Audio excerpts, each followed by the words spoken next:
Bonjour, chers amis auditeurs, bonjour les historiens du dimanche. J'espère que vous avez passé une excellente semaine et que vous êtes prêts, comme à notre habitude, à plonger ensemble dans les méandres fascinants de l'histoire et des mythes qui ont façonné notre imaginaire. Aujourd'hui, je vous propose un voyage. Un voyage dans une Grèce antique où le destin tissait des toiles complexes et où les dieux se plaisaient à jouer avec les mortels. Une histoire qui, sous ses airs de conte ancien, résonne encore étrangement en nous. Nous allons parler d'un homme dont le nom est devenu synonyme de complexe psychologique, mais dont l'aventure est avant tout celle d'un esprit aiguisé, d'un déchiffreur d'énigmes. Je parle bien sûr d'Œdipe.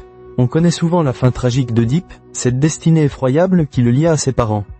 Mais ce que l'on oublie parfois, c'est que, avant d'être le héros maudit de la tragédie, Œdipe fut d'abord un sauveur, un penseur, un homme capable de percer les mystères là où tous les autres échouaient. Il fut, le temps d'un instant crucial, le plus grand des déchiffreurs d'énigmes. Et c'est cette facette que j'aimerais explorer avec vous aujourd'hui. Alors, installez-vous confortablement, prenez une tasse de votre boisson préférée et laissons-nous emporter par le souffle de l'histoire. Notre récit commence bien avant la naissance d'Œdipe, dans la fière cité de Thèbes. Le roi Laïo et la reine Jocaste vivent une histoire d'amour, mais leur bonheur est assombri par l'absence d'héritier. Ils consultent l'oracle de Delphes, cette voix des dieux dont les paroles étaient gravées dans le marbre et dans les cœurs. Mais la prophétie n'est pas celle qu'ils espéraient. Loin de leur annoncer une descendance bénie, l'oracle leur prédit un destin terrifiant. Si un fils leur naît, il tuera son père et épousera sa mère. Imaginez un peu le choc. La terreur. Laïo et Jocaste sont anéantis. Comment échapper à un tel sort? Ils prennent une décision désespérée. Lorsque l'enfant naît, un petit garçon à la mine innocente, ils ne peuvent se résoudre à le tuer de leurs propres mains. Ils confient le bébé à un berger, lui ordonnant de l'abandonner sur le mont Cithéron, les chevilles percées et liées, afin que la mort le prenne et que la prophétie ne se réalise jamais. Le cœur du berger, lui, n'est pas fait de pierre. Il ne peut se résoudre à une telle cruauté. Il confie l'enfant à un autre berger, qui le remet à son tour au roi Polybe et à la reine Mérope de Corinthe. Ceux-ci, sans enfant, l'accueillent comme un don du ciel. Ils le nomment Œdipe, ce qui signifie « pieds enflés », en référence à ses blessures de naissance.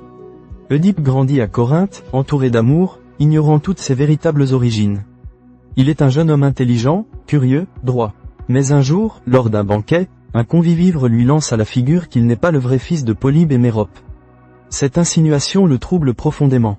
Il interroge ses parents adoptifs, qui nient avec véhémence, mais le doute est semé.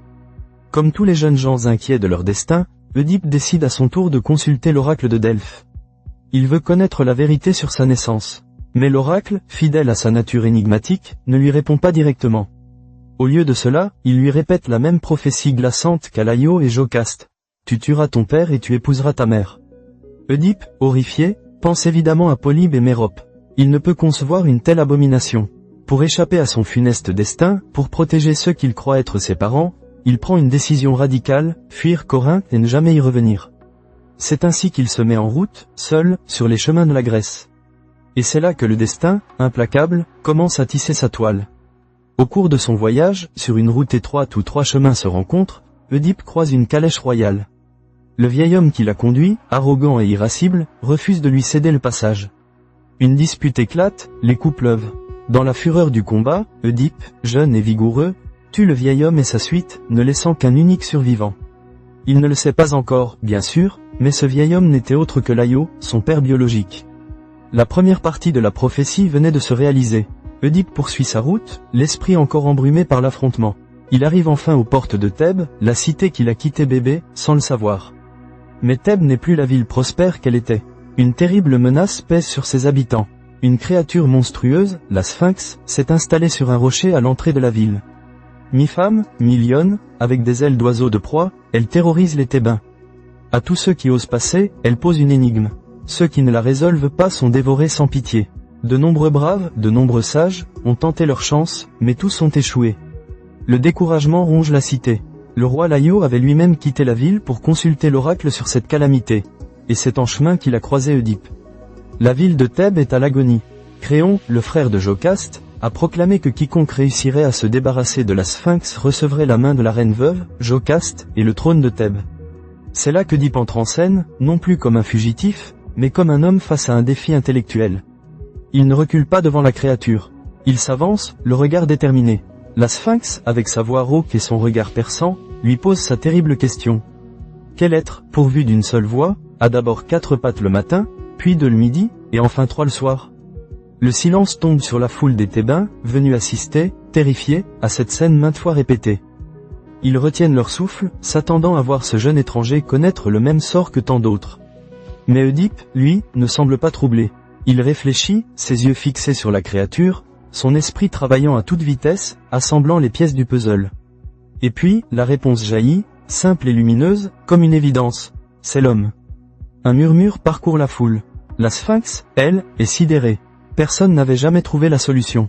Oedipe explique sa réponse. L'homme, dans sa prime enfance, marche à 4 pattes. Puis, à l'âge adulte, il se tient sur 2 jambes. Et enfin, dans sa vieillesse, il a besoin d'une 3e patte, celle d'un bâton de marche. La Sphinx est vaincue. Sa malédiction brisée, elle se jette du haut de son rocher et s'écrase dans l'abîme. Thèbes est libérée. Imaginez l'explosion de joie. Oedipe est porté en triomphe, acclamé comme un héros, le sauveur de la cité. Les Thébains, ivres de gratitude, tiennent leurs promesses. Oedipe est fait roi et prend pour épouse la reine Jocaste, veuve de Laïo. La 2e partie de la prophétie est désormais accomplie. Oedipe a tué son père, il a épousé sa mère. Mais il l'ignore encore, et pour quelques années, il va régner avec sagesse et justice sur Thèbes, aimant Jocaste, et ayant avec elle 4 enfants. Une période de paix et de prospérité s'installe. Mais le destin est tenace et les dieux n'oublient pas. Quelques années plus tard, une terrible épidémie s'abat sur Thèbes. La peste ravage la population, les récoltes pourrissent, la terre est stérile. Le peuple est désespéré. Oedipe, bon roi, envoie Créon consulter à nouveau l'oracle de Delphes pour comprendre l'origine de cette calamité. La réponse de l'oracle est sans équivoque, la peste est une punition divine. Le meurtrier du roi Laïo vit encore à Thèbes, impuni, et tant qu'il ne sera pas banni ou châtié, la ville souffrira. Oedipe, avec l'énergie qui le caractérise, jure de trouver ce coupable. Il se lance dans une enquête acharnée, promettant de débusquer le meurtrier, quel qu'il soit. Il va même jusqu'à maudire le coupable, s'attirant sans le savoir sa propre malédiction. Il convoque Tirésias, le vieil et aveugle prophète de Thèbes, réputé pour sa clairvoyance. Tirésias, qui connaît la terrible vérité, hésite à parler, car la vérité est trop dure à entendre. Oedipe, impatient, l'accuse alors de complot, le presse avec virulence. Poussé à bout, Tirésias lâche la bombe. C'est toi, Oedipe, qui est le meurtrier que tu cherches. Tu vis dans la honte avec les tiens, sans le savoir. Oedipe est furieux, il refuse de croire ce vieil aveugle qui l'accuse d'être manipulé. Jocaste, pour apaiser son époux, lui raconte alors l'histoire de la mort de Laïo. Elle évoque un lieu, un carrefour de 3 chemins, un détail, un groupe de serviteurs, et la mort d'un vieil homme par un étranger. Chaque mot qu'elle prononce est un coup de marteau dans le cœur d'Oedipe. Les souvenirs de l'incident sur la route, de ce vieil homme tué, remontent à la surface. Le puzzle se reconstitue, pièce par pièce. Il fait venir le dernier survivant de l'attaque, le berger qui avait assisté à la scène. Et c'est ce même berger qui est aussi celui qui, des années auparavant, avait reçu l'enfant Oedipe, blessé aux chevilles, des mains du serviteur de Laïo. Il raconte comment il a confié le bébé à un autre berger, qui l'a emmené à Corinthe. La vérité éclate, implacable et monstrueuse. Le déchiffreur d'énigmes a enfin résolu la plus grande énigme de toutes, celle de son propre destin. Il est l'assassin de son père. Il est l'époux de sa mère. La suite, nous la connaissons. Jocaste, incapable de supporter cette horreur, se pend. Oedipe, découvrant le corps de sa mère et épouse, saisit les broches d'or de sa tunique et se crève les yeux. Il ne peut plus supporter de voir le monde qui l'a trompé, ni les enfants nés de cette union incestueuse, ni la lumière du jour après avoir vu une telle obscurité dans son âme. Il quitte Thèbes, aveugle et banni, accompagné de sa fille Antigone. L'histoire d'Oedipe est une tragédie, certes, mais c'est aussi le récit d'un homme qui, par son intelligence et sa détermination, a percé une énigme qui paralysait toute une cité. Il a libéré Thèbes de la Sphinx, mais il n'a pas pu se libérer lui-même de la terrible énigme de son destin. L'ironie est cruelle, le plus grand déchiffreur d'énigmes fut celui qui, aveuglé par l'ignorance de ses origines, résolut l'énigme de sa propre vie bien trop tard. Oedipe nous rappelle que la connaissance n'est pas toujours libératrice. Parfois, elle révèle des vérités insupportables. Son mythe, au-delà de sa complexité, nous interroge sur le libre arbitre et le destin, sur la quête de la vérité, et sur les conséquences, parfois dévastatrices, de la découverte de soi.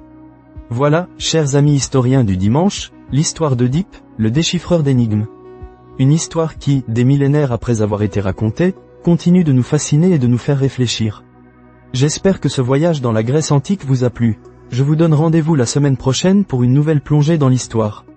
D'ici là, prenez soin de vous, et gardez l'esprit curieux. À très vite.